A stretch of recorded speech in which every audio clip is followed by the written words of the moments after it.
Exam hall में जब paper तुम्हारे हाथ में आता है तब ना ही तुम्हारे कोई नोट्स काम आते हैं और ना ही कोई मोटिवेशन वीडियोस। सिर्फ एक चीज़ काम आती है जो कि है तुम्हारी प्रिपरेशन और प्रेजेंस ऑफ माइंड।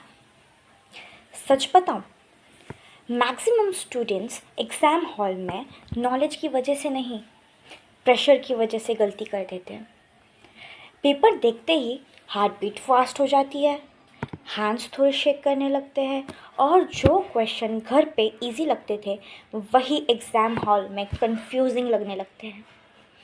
नीट या कोई और बोर्ड एग्ज़ाम सिर्फ सिलेबस का टेस्ट नहीं होता, वो तुम्हारी मेंटल स्ट्रेंथ का टेस्ट होता है। हॉल एग्ज़ाम में 3 टाइप के स्टूडेंट्स होते हैं। पहला, जो पेपर देखते ही पैनिक कर जाता है। दूसरा, पेपर इजी देखते ही ओवर कॉन्फिडेंट हो जाता है।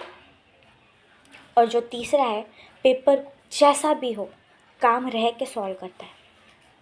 और सिलेक्शन या अच्छे मार्क्स बोर्ड में या नीट में सिलेक्शन उसी के आते हैं, तीसरे नंबर वाले बच्चे के, क्योंकि वो कैसा भी पेपर आए वो बिना पैनिक करे, बिना ओवर कॉन्फिडेंट हुए, वो रिलैक्सेबल एकदम माइंड को काम रख के पेपर लिखता है।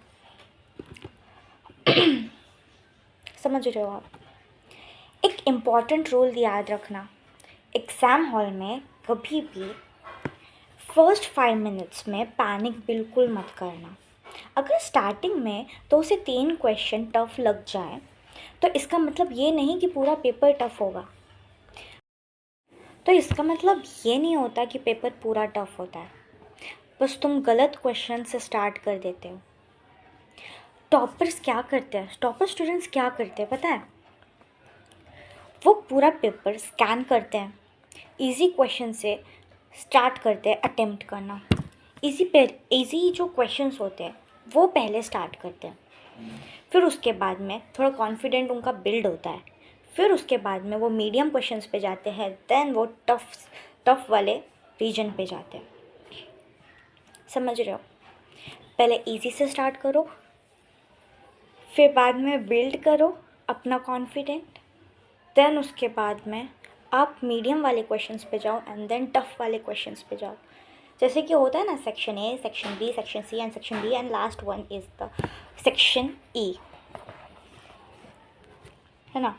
तो आप उसमें से देख लिया करो कि कौन से क्वेश्चंस इजी है एंड कौन से क्वेश्चन मॉडरेट है एंड कौन से क्वेश्चन टफ है, उसके अकॉर्डिंग जाया करो, है ना? फिर यह स्ट्रैटेजी मार्क्स को ऑटोमेटिकली बूस्ट कर देती है, और एक डेंजरस हैबिट जो कि स्टूडेंट की है, स्टूडेंट्स एक क्वेश्चन में अटक जाते हैं। याद रखना, अटक जाओगे तो पैनिक बिल्कुल मत करना, ठीक है? पैनिक करने से क्या होता है, जो कुछ भी आपको याद होता है वो आप सब भूलने लग जाते हो। आपको ये चीज़ बिल्कुल नहीं करनी है, ठीक है? अटक जाए तो क्या हो गया? सुनो, याद रखो, एग्ज़ाम हॉल में ईगो नहीं, स्मार्टनेस काम आती है। समझ रहे हो? अगर एक क्वेश्चन 1 मिनट में सॉल्व नहीं हो रहा, मार्क करो अगर एक क्वेश्चन 1 मिनट में सॉल्व नहीं हो रहा तो क्या करो, जो क्वेश्चन सॉल्व नहीं आ रहा उसको एज इट इज़ रखो और आप स्किप नहीं करना है, आपको दूसरे क्वेश्चन पे जंप करना है जो क्वेश्चन आपको आता होगा, वो क्वेश्चन सॉल्व करो। एट द एंड लास्ट में उस क्वेश्चन को लेना जो क्वेश्चन आपको नहीं आ रहा, देन आपको वो क्वेश्चन लिखना है। कुछ नहीं भी आ रहा है उसको, मतलब लिटरली आपको कुछ भी नहीं आता है, बस आपको उसका चैप्टर अच्छे से पता है, अगर आपको उस चैप्टर में से कुछ भी आता होगा उस क्वेश्चन के रिलेटेड तो आप वो लिख दो। अगर ये आपको कब करना है, जब आपको क्वेश्चन का आंसर बिल्कुल भी नहीं आता, बिल्कुल भी याद ही नहीं आ रहा कि मैं क्या लिखूँ, बिल्कुल भी नहीं आ रहा, आपने जब एंड में भी उसको लिया है लिखने के लिए तभी भी आपको नहीं आ रहा, तो क्वेश्चन नहीं आ रहा लिखने के लिए, तो आपको क्या करना है, जो चैप्टर में है, जिस चैप्टर का वो क्वेश्चन है, तुमको वो चैप्टर अच्छे से पता तो होगा, इतना मैं बोल सकती हूँ कॉन्फिडेंस है कि आपको पता होगा, तो वो चैप्टर के रिलेटेड जो भी तुमको आता है, उस टॉपिक के रिलेटेड जो भी आता है वो सब लिख के आ जाओ। सब मतलब कुछ भी कचरा वचरा लिख के नहीं आना है भाई, एकदम कॉन्सेप्ट, मतलब जो कॉन्सेप्ट दिया है, जिस कॉन्सेप्ट के ऊपर वो क्वेश्चन आया है उसके रिलेटेड लिख के आओ, ठीक है? पर वो क्वेश्चन छोड़ के नहीं आना है। डन? अब सुनो, टाइम मैनेज कैसे करोगे? टाइम मैनेजमेंट भी सबसे बड़ा स्पॉट होता है, ठीक है। पेपर सॉल्व करते वक्त हमेशा at least 15 to 20 minutes OMR checking के लिए बचा के रखो, क्योंकि अगर आपका ये गलत हो गया ना, अगर आपने OMR शीट गलत फिल कर दी ना, तो कुछ फ़ायदा नहीं है, समझे।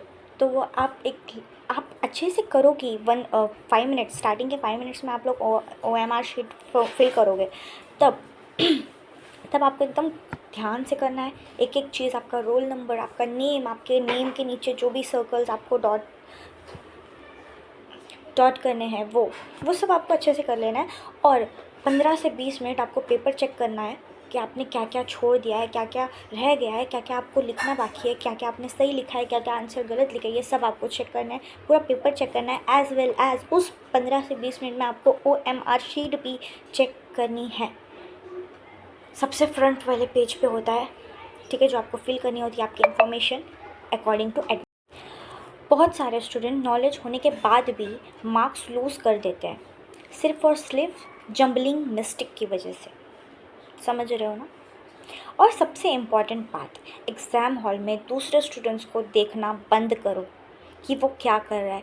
यार उसका तो वो सेक्शन हो गया, अच्छा मेरा नहीं हुआ, इसमें ना आपका माइंड डिस्टर्ब हो जाएगा, ठीक है। दूसरे स्टूडेंट्स को एग्ज़ाम हॉल में देखना बंद करो। कोई जल्दी पेपर सॉल्व कर रहा है या कोई पैनिक हो रहा है, ये कुछ भी मत देखो। अरे तुम क्या कर रहे हो वो देखो, तुमको क्या लिखना है वो देखो, उनको मत देखो। तुम्हारा कॉन्फिडेंस लूज़ होगा, तुम्हारा माइंड डिस्टर्ब होगा, समझ रहे हो ना। उनसे तुम्हारा रिज़ल्ट डिसाइड नहीं होने वाला, तुम्हारा रिज़ल्ट सिर्फ तुम्हारी शीट डिसाइड करती है, समझ रहे हो ना। वो लोग क्या कर रहे हैं, वो लोग क्या कर रहे हैं, उनसे आपका पेपर ऑटोमेटिकली फिल नहीं होगा। आप जब तक आपके हाथों से फिल नहीं करते अपना ध्यान लगा के, तब तक उस पेपर पे कुछ लिखा नहीं जाएगा। अगर पेपर पे कुछ नहीं लिखा होगा तो मार्क्स भी नहीं आएंगे। अगर एग्ज़ाम में एक क्वेश्चन गलत हो जाए तो वही पर मेंटली ब्रेक मत हो जाना। मैंने ये पहले भी आपको अभी बताया। अगर एक क्वेश्चन गलत हो जाता है आपसे तो वहीं पे ब्रेक मत हो जाना, ठीक है। मैं बार बार एक ही बात बोल रही हूँ कि आपको पैनिक नहीं होना है, दैट्स इट। अभी अपने दिमाग में बिठा लो कि आपको पैनिक नहीं होना, नहीं होना, नहीं होना, ठीक है। और अब मैं एक रियलिटी चेक देना चाहूँगी कि एग्ज़ाम हॉल में जो स्टूडेंट काम रहता है वही अपनी प्रिपरेशन दिखा पाता है। इसलिए प्रिपरेशन के साथ साथ माइंड को भी ट्रेन करना उतना ही ज़रूरी है जितना आपकी प्रिपरेशन। और तुम एग्ज़ाम हॉल में कॉन्फिडेंट रहना चाहते हो तो आज से ही मॉक टेस्ट या फिर सैम्पल पेपर्स PYQ जो 2025 में आया है, 2024 में आया, 2023 में आया, लास्ट के जितने भी ईयर्स हैं, मतलब एटलीस्ट 5 ईयर्स के, अभी उतना टाइम नहीं है, ठीक है। तो जितने सैम्पल पेपर होते हैं वो करो, सॉल्व करो, उससे आपको कॉन्फिडेंट बिल्ड होगा और वहाँ जाके आप पैनिक नहीं करोगे। सैम्पल पेपर सॉल्व करो, previous year question paper solve करो बोर्ड्स के, ठीक है। ये चीज़ें नीट के लिए भी अप्लाई कर सकते हो आप लोग, ठीक है, ठीक है, ओके। और क्योंकि जितनी बार तुम प्रेशर फील करोगे उतनी ही बार तुम स्ट्रांग बनोगे, राइट। जितना तुम अपने सर पे प्रेशर लोगे, प्रेशर फील करोगे, उतना ही आप। Stay tuned with me for more updates and like, share, subscribe to my channel, and see you soon. Take care, bye bye, and all the best for your exam, for your board exam.